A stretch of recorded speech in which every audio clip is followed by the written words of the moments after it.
Hi there, welcome back to the new video. In this one we'll look into this paper which is titled as Community Detection Using Random Walk Similarity and Application to Image Clustering. This is from researchers from National Institute of Information and Communications Technology, National Institute of Informatics and the University of Tokyo. So let's start with the abstract. So they say the technology used to detect community structures in graphs or graph clustering technology is important in a wide range of applications such as sociology, biology, and computer science. So yeah, the community detection or graph clustering, as the name suggests, is about finding subgraphs that are similar or show similar properties. For example, you can think of social media graphs where you'll have certain set of people who like a certain product or have same like or dislike patterns. And similarly, if you remember the example of Zakari Karate Club, where we had two clusters of people who got divided. In case you don't remember that, I'll link that article in the description box. Make sure to check that out. So majority of the earlier works incorporated the concept of modularity, which is nothing but a measure of strength of division of a network into the smaller modules or communities. And one of the major problems that these methods faced was they were not able to detect communities that were relatively very small.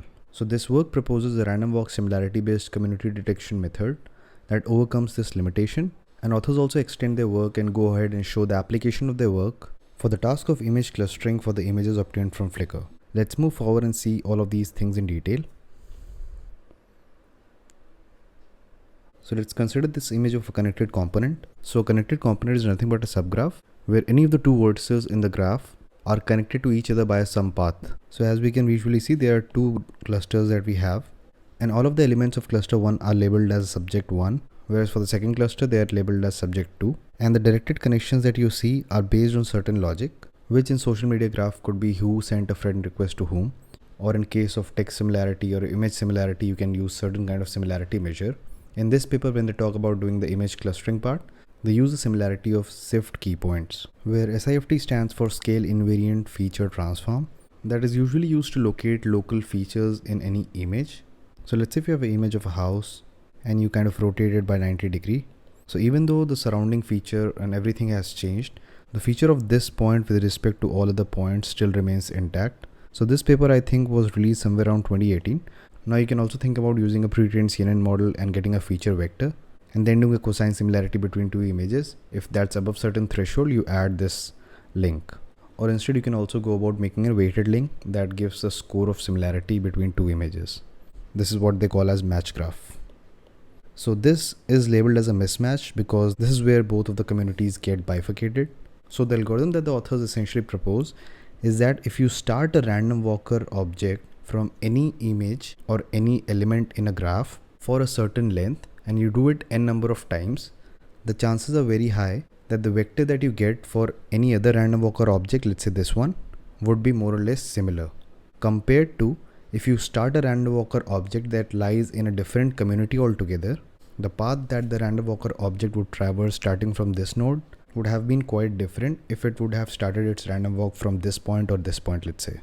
Because again, the idea is if you start from this point and let's say you have a random walk of length 2, then the chances are you'll go here, then you might go here or here or here. Since you have 3 by 4 chances of going within the cluster and just 1 by 4 chances of going outside the cluster, the random walker object is likely to traverse within this community. And similarly goes for this if you start from this subject 2. So with that logic, they say if I create a random walker object traversals from a node that belongs to, let's say, community C1 and the node is 1, whatever elements it would have traversed, and this length is based on the length of our walk. If I were to traverse again any other node from the same community, which is C1, with the same length of nodes, the similarity between these two would be really high compared to if I start a random walker object, let's say n1 from community 2, the vector it would have created from there. So yeah, this is the entire algorithm what the paper talks about and proposes. Let's see the pseudocode for this. So let's say we start off with the input graph G and let there be L number of vertices. Then we iterate through each of these vertices, and for each of the vertex, we do a m step random walk, and that too n times. So which means eventually we'll have n sets and each of length m denoting the path that the walker took in that random walk. Then for each of the unique vertices that we have across all these n sets, we see if it is less than n times the threshold abnormal. This is again the parameter that we have. So here n is nothing but the number of times we calculate random walk from the same point. Let's say if this value is 10, and if threshold abnormal is, let's say, 0.3, this gives us a value of 3. So which means if any of the vertex count is less than 3, then we delete that element from all the sets that we have. So this is kind of a measure that we take to ensure that the set that we have is majorly focusing on the frequently occurring vertices and ignores the vertex that might occur at random. So once that is done, we take a union of all the sets, and Si is the set that we create for one vertex, and we keep repeating this for all the L vertices we have. So by the end of this for loop, we'll have S1, S2, S3 till SL, and each of them is nothing but a list of all the unique and highly probable vertices that we traverse. So once we have done this, we define Jaccard as a similarity coefficient between any two sets, which is given by intersection over union. Then lastly, we iterate through all the pairs of vertex that we have. We calculate the similarity, which is the Jaccard coefficient. If that is above certain threshold similarity, we say both of these vertex belong to the same cluster or to the same community. And once all of this is done, we output the clusters. So yeah, this is exactly what we had discussed, where we discussed the intuition behind how it's exactly working. Okay. So yeah, now I think they're just talking about the other aspect, which is the image similarity or the image clustering, which again is based on the SIF similarity, which we have already discussed. So we are pretty much done with the paper now.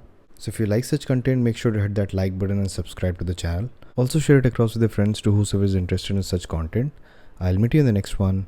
Bye bye and take care.